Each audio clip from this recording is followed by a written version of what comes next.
Rich Show. Issues are highlighted. Dr. Michelle E. is changing lives, yeah. On the Rich Show.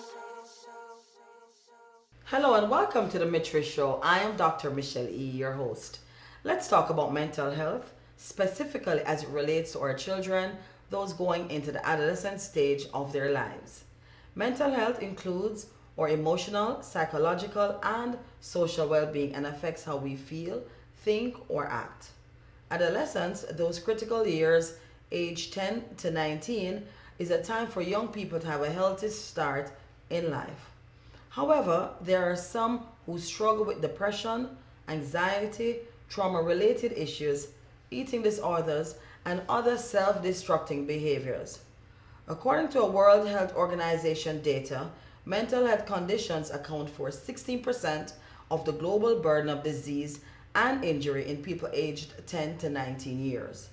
Half of all mental health conditions start by 14 years of age, but most cases are undetected and untreated. Globally, depression is one of the leading causes of illness and disability among the adolescents. Suicide is the third leading cause of death in 15 to 19-year-olds. The consequences of not addressing adolescent mental health conditions extend to adulthood, impairing both physical and mental health and can lead to limited opportunities.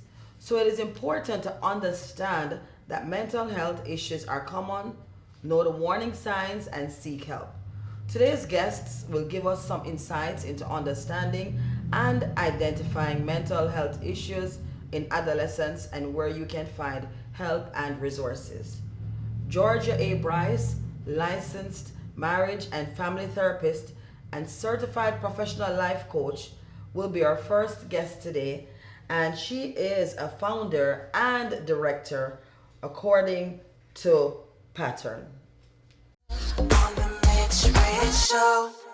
Are you a kind, caring, and committed person? If you are, here at Linden Nursing Services, we're seeking home health aides, CNAs, LPNs, and RNs. Come and join our team of professional caregivers today. Not only are we the best in the business, but we deliver services of the highest quality. Give us a call today. We are waiting to hear from you. 561-434-5005 or visit us on our web at lindennursing.com. At this time, we're going to be talking to Georgia A. Bryce, licensed marriage and family therapist and certified professional life coach. And she's also the founder of Building Families According to Pattern. Welcome to the Mitri Show, Georgia. How are you doing today? Hi, Dr. Michelle. Thank you so much for having me. Awesome. What does normal behavior look like in adolescent kids? Wow, that's a loaded question because normal is pretty much relative, but there are some behaviors that are common to the typical adolescent. One of the things that you will find amongst teens is that they tend to be more peer focused, meaning they tend to be more inclined to wanting to be with friends than with family. And I know that sometimes that's a very daunting thing for parents because it represents a moving away from the family setting to be more with people on the outside. But that's a normal part of their growth process. It's considered individuating or differentiating themselves. And what that facilitates is that it allows them to become their own, develop their own sense of self, their own sense of identity, their own sense of autonomy. And so rather than discouraging that, you actually need to be encouraging your teens to get with peers and start exercising their own critical thinking skills, their own decision making skills, independent of the family itself. So it's not unusual for teens to want to do away with mom and dad and go hang out with their friends.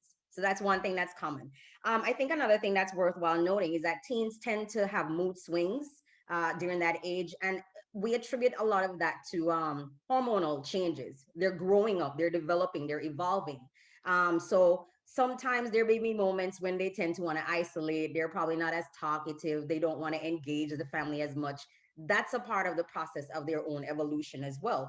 And sometimes you find teenagers tend to push boundaries. They challenge the rules that you set. So all of a sudden, your little kid, your sweet kid who was 10 years old, would comply with everything that you wanted him to do. And then all of a sudden, he's questioning you and asking you why, or maybe doing some things that are going against the rules that you typically set for them. So those are some normal responses that you'll see in the average teen.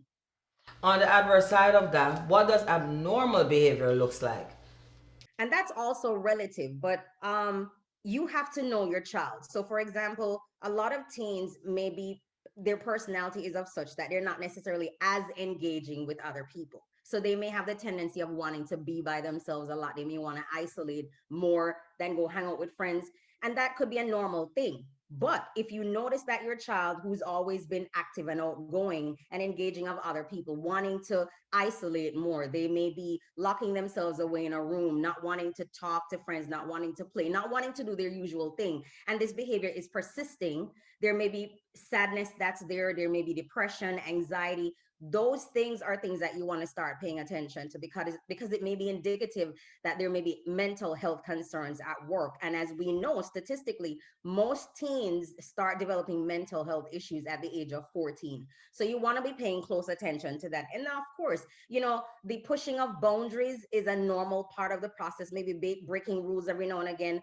But if you're observing that your teen is just consistently disrespecting authority, especially outside of the home, maybe at school, not responding to policies and rules and those kinds of things, getting into trouble, hanging out with a wrong crowd, you want to be paying attention to that, because that is behavior that may be typical of some teens, but it also represents something that could be a problem in the long haul.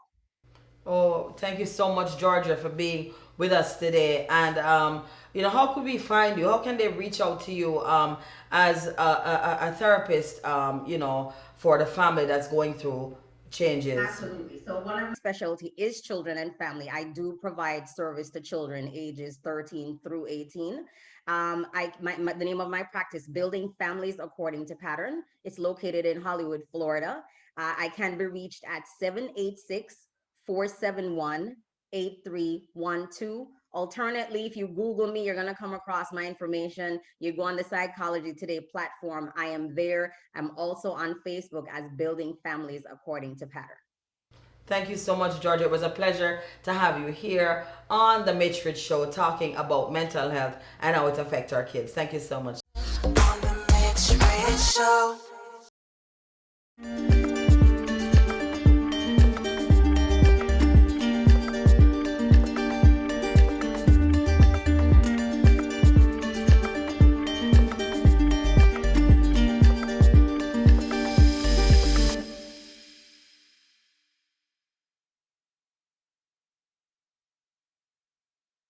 We're here with Amelia Vilaire-Monchery, who is the Community Impact and Director of Educational Initiatives with the United Way. And today we're talking about mental health in adolescent kids. Amelia, how are you doing today? Great, thank you, and yourself. I'm doing well. What is your role at United Way? At United Way of Broward County, I serve as a director of educational initiatives. And what we do at United Way of Broward County is we collect funding from the community, from corporations, from donations, and we filter out that funding to the community and provide funding for programmatic needs in different areas. So we focus on three major areas: financial stability, health, and education. So I oversee the education department, where we provide funding to community programs to provide after school services to children and teens that help them with their education, catch up to grade level reading, and also science, technology, engineering, math, and social and emotional learning. Awesome. So, as it relates to mental health, what are the resources that you have available at the United Way? United Way of Broward County, we don't provide direct services, but we do fund programs in the community that do provide direct services. So one of the main things that we do is we promote 211, which is our local crisis hotline. And so 211 should be your main point of contact if you are experiencing an emotional crisis or you know someone who's experiencing an emotional crisis to get help, resources, and referrals. So we help fund that organization so that they connect people in the community to the resources that they need to get assistance. So our families can call, a parent can call 211, and if they're seeing signs of mental health issues with their children, and based on that, 211 will connect them with the different resources that you have available. So can they get Exactly. resources like shelter, etc.? Definitely. They also assist with financial assistance, housing assistance.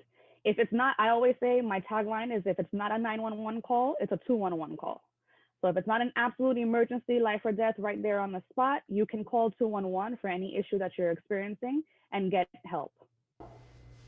Awesome. Thank you so much, Emilia, for being here with us today on the Mitch Rich Show. And we look forward to our families knowing that they can contact 211. They have a resource that can help them, because many families are in need and they really don't know where it is that they can go for assistance. So thank you so much for coming here today.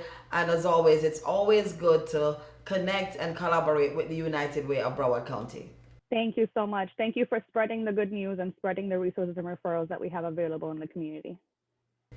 God bless you. On the Mitch Rich Show.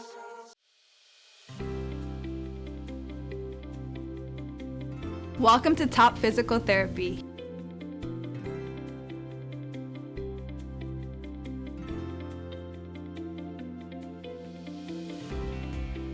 Our patients' safety is a top priority. So we abide by the procedures of the pandemic.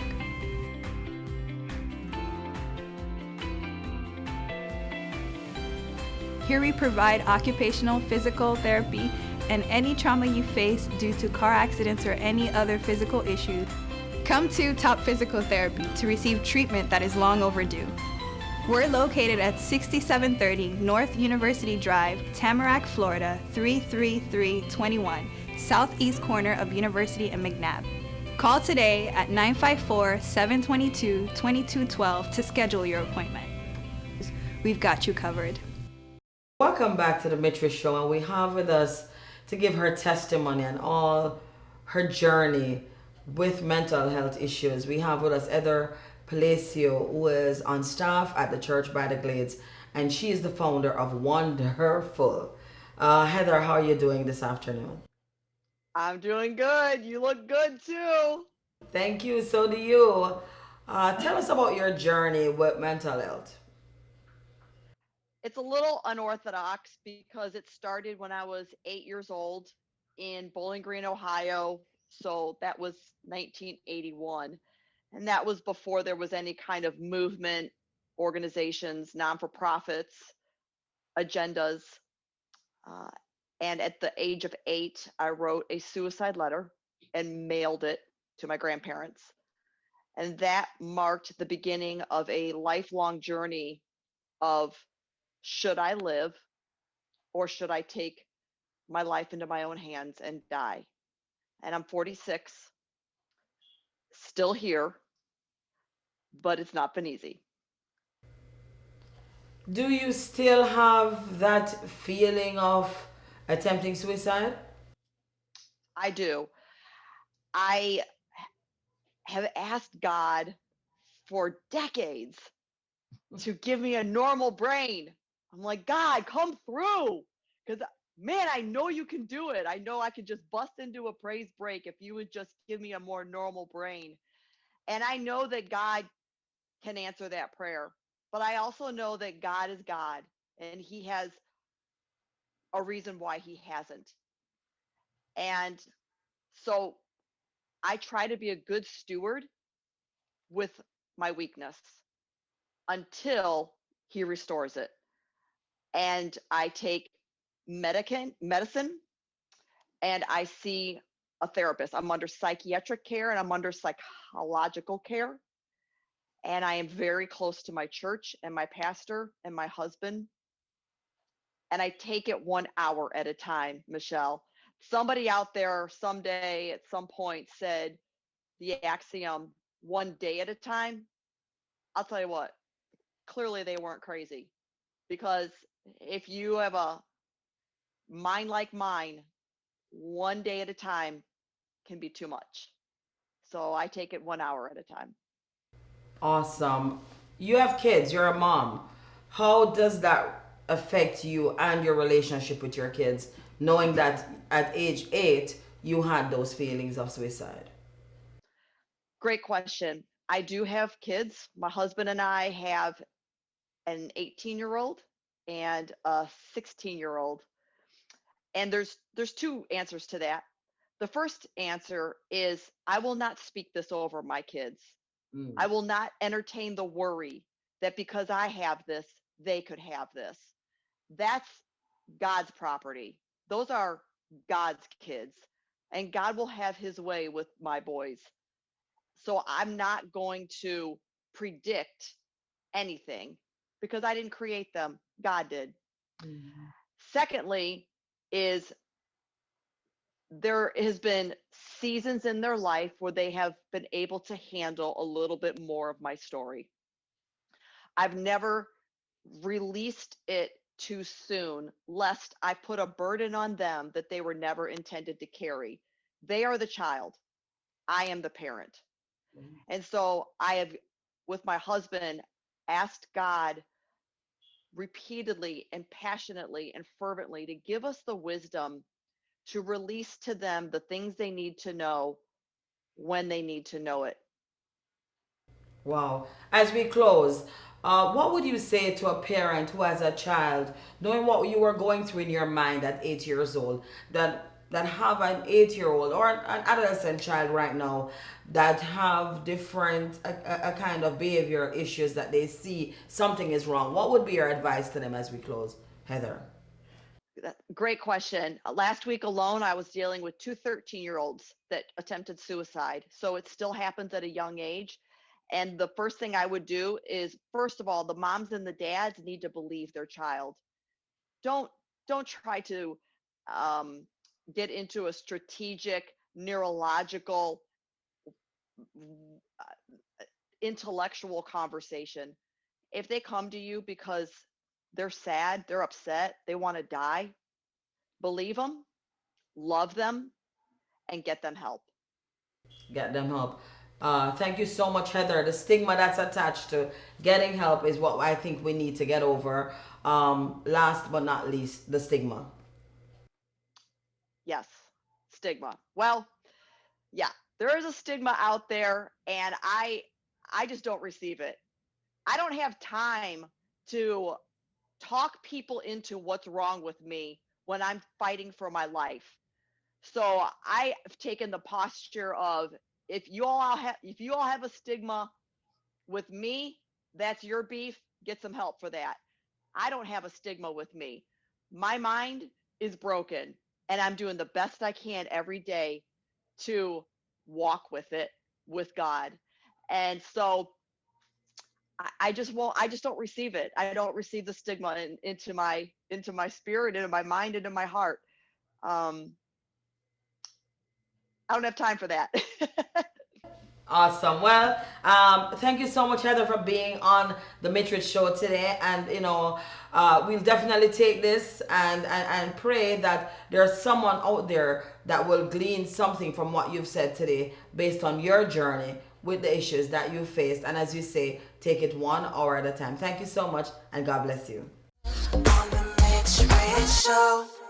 In closing, and in the words of Fred Rogers, anything that's human is mentionable, and anything that is mentionable can be more manageable.